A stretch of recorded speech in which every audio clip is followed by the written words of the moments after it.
রুদ্রশ্বাস সহযোগিতা করেছেন সকলকে আমরা আবারও মুবারকবাদ জানাই আমাদের পরিবারের পক্ষ থেকে।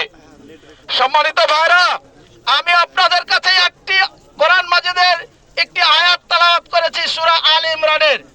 আল্লাহ রাব্বুল আলামিন বলছেন, হে ঈমানদারেরা, তোমরা আল্লাহকে ভয় করো। সম্মানিত ভাইরা, সাথে সাথে আপনারা আর কোইলহাট তাহলে আল্লাহ রাব্বুল আলামিন তোমাদের বিপদ থেকে মুক্তি দেবেন। আল্লাহ বলেন, ওমাইয়াত্তাকিল্লাহ ইয়াজআল লাহু মাখরাজা, যে আল্লাহকে ভয় করে আল্লাহ তার সংকীর্ণতা থেকে বের হওয়ার পথ প্রশস্ত করে দেন। বলেন আলহামদুলিল্লাহ।